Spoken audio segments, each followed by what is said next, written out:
வாழ்க வளமுடன். அனைவருக்கும் வணக்கம். இன்னைக்கு ஒரு பாசிட்டிவான பதிவு தாங்க பார்க்க போகிறோம். நம்ம என்ன கேட்டாலும் சரி, என்ன வேண்டுதல் வச்சாலும் சரி, என்ன ஆசைப்பட்டாலும் சரிங்க, இந்த மகாலட்சுமி தாயாருடைய இந்த பீஜ மந்திரத்தை வந்துட்டு நம்ம உச்சரிக்கும் பொழுது நம்ம என்ன ஆசைப்பட்டாலும் என்ன கேட்டாலும் கிடைக்குங்க. மகாலட்சுமி தாயாருடைய இந்த பீஜ மந்திரத்தை பார்த்தீங்கன்னா எந்த நேரத்தில் உச்சரிக்கணும், என்ன கிழமையில உச்சரிக்கணும், அதை எப்படி உச்சரிக்கணும் அப்படிங்கிறத பற்றி தான் இந்த பதிவுங்க. தினம் தினம் நாயாக கஷ்டப்பட்டு யாராருக்கிட்டையோ என்னென்னமோ பேச்சு ஏச்செல்லாம் வாங்கிட்டு தான் நம்ம வந்துட்டு இந்த பொழப்பு பிழைக்க வேண்டியது இருக்குது. ஏன்னா நம்ம அந்த பணம் தேவை நம்மளுக்கு. அந்த பணம் இல்லாட்டி ஒன்றுமே பண்ண முடியாது. ஒரு ஸ்டெப்பு கூட நம்மளால எடுத்து வைக்க முடியாது. வாழ்க்கைக்கு மிக மிக தேவையானது பணம். நமக்கு தேவையான பணத்தை எப்படி பூர்த்தி பண்ணிக்கலாம் அப்படிங்கிறதுக்காகத்தான் வந்துட்டு நம்மளுடைய முன்னோர்களும் சித்தர்களும் ஞானிகளும் பார்த்தீங்கன்னா இந்த மாதிரி தாந்திரீக முறைகளும் வழிபாடு முறைகளும் பரிகார முறைகளுமே நம்மளுக்காக விட்டுட்டு போயிருக்காங்க. நம்ம கிட்ட வரக்கூடிய பணத்தை எப்படி தக்க வச்சுக்கலாம், நம்ம கிட்ட இருக்கிற பணத்தை எப்படி உபரி பண்ணலாம், எப்படி மென்மேலும் பெருக்கிக்கலாம் அப்படிங்கிறத பற்றி தான் இந்த வழிபாடுங்க. இந்த மகாலட்சுமி தாயாருடைய இந்த பீஜ மந்திரம் பார்த்தீங்கன்னா என்ன கிழமை உச்சரிக்கணும் அப்படின்னா வெள்ளிக்கிழமைங்க. வெள்ளிக்கிழமையில பார்த்தீங்கன்னா ரேவதி நட்சத்திரமும் சேர்ந்து வரும். அந்த நாளை வந்துட்டு நீங்கள் வந்துட்டு செலக்ட் பண்ணிக்கோங்க. அப்படி இல்லை, இந்த ரேவதி நட்சத்திரம் எந்த கிழமை வருதோ அந்த கிழமையை வந்துட்டு நீங்கள் செலக்ட் பண்ணிக்கலாம். மகாலட்சுமி தாயாரை நினச்சி தான் வந்துட்டு நம்ம வந்துட்டு அவங்களுடைய பீஜ மந்திரத்தை நம்ம உச்சரிக்க போகிறோம். அப்போது அவங்களுக்கு உண்டான அந்த உகந்த கிழமையில பண்ணும்போது இன்னும் சிறப்பு தானங்க. அதனால தான் இந்த வெள்ளிக்கிழமையில ரேவதி நட்சத்திரம் வரக்கூடிய நாளை வந்துட்டு தேர்ந்தெடுத்து நீங்கள் எந்த செலவுமே கிடையாதுங்க. இதுக்கு நீங்கள் என்ன நேரத்தில் எந்திரிக்கணும், இது மட்டும்தான் நீங்கள் பண்ண வேண்டியது. இந்த பீஜ மந்திரத்தை நம்ம எந்த நேரத்தில் உச்சரிக்கணும் அப்படின்னா பிரம்ம முகூர்த்தத்துலேங்க. இந்த பிரம்ம முகூர்த்தம் அப்படிங்கிறது கோடான கோடி பேர் வந்துட்டு நன்மை அடைஞ்ச ஒரு அதிகாலை பொழுது. இந்த பிரபஞ்சத்திடமும் கடவுளிடமும் நேராக நம்மளை வந்துட்டு ஒரு பிணைக்கக்கூடிய அந்த நேரங்க. அதாவது அவ்வளோ ஒரு பிணைப்பான ஒரு நேரம் அந்த பிரம்ம முகூர்த்த நேரம். அதனால நீங்கள் என்ன வேண்டுனாலும் சரி, என்ன கேட்டாலும் சரி, என்ன ஆசைப்பட்டாலும் சரி, நோய் நொடிகள், காதலாகட்டும் அல்லது மன வாழ்க்கையாகட்டும், நோய் நொடிகள், கடன்கள், படிப்பு, இந்த மாதிரி எக்கச்சக்க பிரச்சனைகள், எந்த பிரச்சனையும் இல்லாத மனிதர் இல்லை. எந்த பிரச்சனையா இருந்தாலும் சரி அந்த நேரத்துல நீங்க வந்துட்டு சொல்லலாம், அல்லது வந்துட்டு மனசுல நினைக்கலாம், அல்லது வந்துட்டு ஒரு பேப்பர் கொண்டு எழுதினா கூட இந்த பிரபஞ்சம் நம்மளுக்கு அந்த வேண்டுதலையும் நம்ம ஆசைப்பட்டதையும் நிச்சயமாக நம்மளுக்கு கொடுத்தே தீருங்க. எல்லளவும் சந்தேகமே வேண்டாங்க. ஏன்னா இதுல கோடான கோடி பேர் வந்துட்டு பலனடைஞ்சிருக்காங்க. அதனாலதான் வந்துட்டு இந்த பிரம்ம முகூர்த்தத்துல நேரத்துல இது பண்ணுங்க, இந்த பிரம்ம முகூர்த்த நேரத்துல அதை பண்ணுங்க, ஒரு அட்லீஸ்ட் ஒரே ஒரு விளக்காவது ஏற்றி வைங்க அப்படின்னு சொல்றதுக்கு காரணமே வந்துட்டு இந்த பிரம்ம முகூர்த்த நேரம் அவ்வளோ சிறப்பான ஒரு நேரங்க. அப்படிப்பட்ட ஒரு அற்புதமான ஒரு நேரத்துல தான் நம்ம வந்துட்டு இந்த மகாலட்சுமி தாயாருடைய பீஜ மந்திரத்தை நம்ம உச்சரிக்க போறோங்க. நீங்க வந்துட்டு சுத்தபத்தமா இல்லை அப்படின்னாலுமே வெறும் பல் துளக்கி கை கால் முகம் எல்லாமே கழுவி தலை கசகசன்னு இல்லாம தலையை சீவி கொண்டையோ அல்லது வந்துட்டு நீங்க பின்னலோ போட்டுக்கோங்க. நைட்டி இல்லாத ஒரு நல்ல ஒரு உடை அணிஞ்சுக்கோங்க. அவ்வளவுதாங்க நம்மளுடைய சுத்தபத்தம். அவ்வளவுதான். கொஞ்சமா மஞ்சள் தண்ணி வந்துட்டு வீடு முழுக்க தெளிச்சு விடுங்க. நம்மளுடைய பூஜை அறையில பார்த்தீங்கன்னா ஒரே ஒரு மண் அகல் விளக்கு வைங்க. அந்த ரெண்டு கைகள்லையுமே பார்த்தீங்கன்னா கல்லுப்பு வச்சு நல்லா இப்படி மூடிக்கோங்க.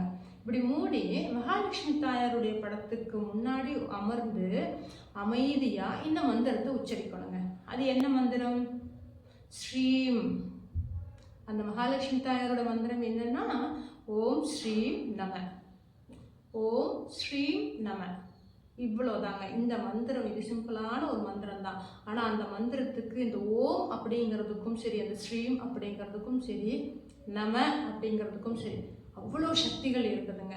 நீங்கள் அந்த பிரபஞ்சத்திடமே நேரடியாக தொடர்பு கொண்டு உங்களுடைய ஆசையை வந்துட்டு நீங்கள் அவங்கக்கிட்ட சொல்கிறீங்க. அப்போ அவங்க என்ன பண்ணுவாங்க? என்ன ஆசைப்பட்டாலும் அவங்க வாரி வழங்குவாங்க இல்லையா?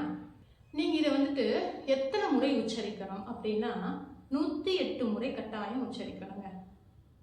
108 முறை உச்சரிக்க முடியல அப்படின்னா 21 முறைகளாவது நம்ம கட்டாயம் உச்சரிக்கணும்.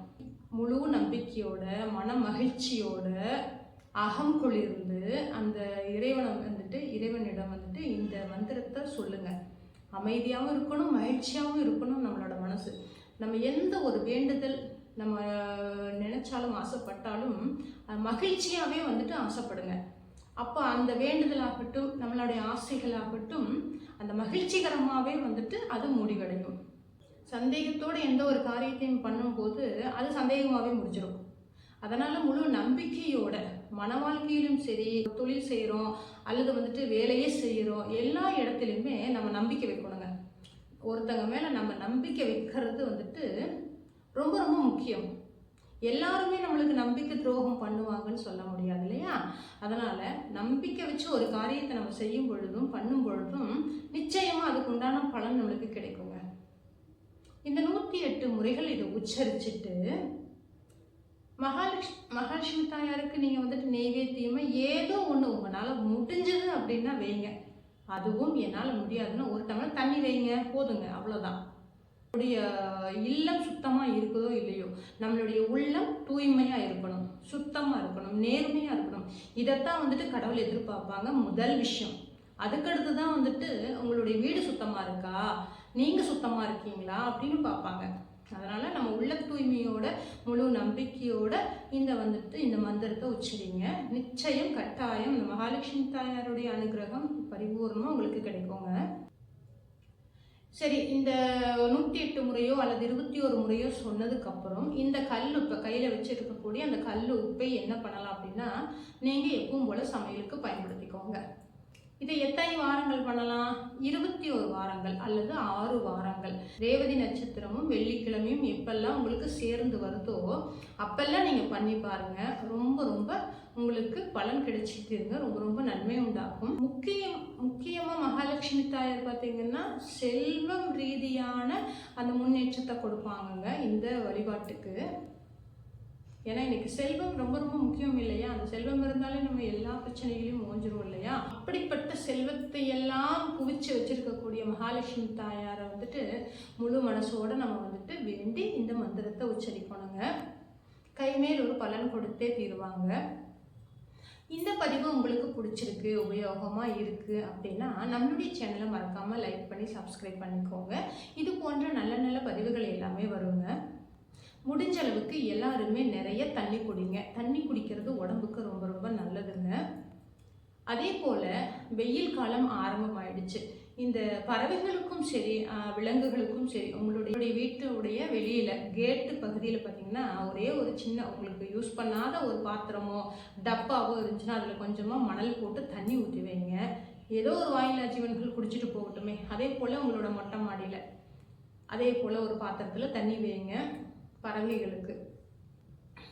அதே போல் உங்களோட மொட்டை மாடியில் வந்துட்டு தினமும் கொஞ்சம் தண்ணி வச்சிங்கன்னா அது மிகப்பெரிய புண்ணியத்தை சேர்த்து கொடுக்கக்கூடிய விஷயங்க. ஒரு தவிச்ச வாய்க்கு தண்ணி கொடுக்கறது பார்த்தீங்கன்னா அவ்வளோ ஒரு நல்ல ஒரு காரியங்க, நல்ல ஒரு விஷயம். அதனால் நம்ம என்றைக்குமே வந்துட்டு கெட்டு போக மாட்டோம். இந்த பறவைகளுக்கும் விலங்குகளுக்கும் நீங்கள் தண்ணி கொடுக்கறதுனால உங்களுக்கு அதிகப்படியான பலன்கள் வந்து கிடைக்குங்க. அடுத்து ஒரு பாசிட்டிவான பதிவில் சந்திக்கலாம். நன்றி, வணக்கம்.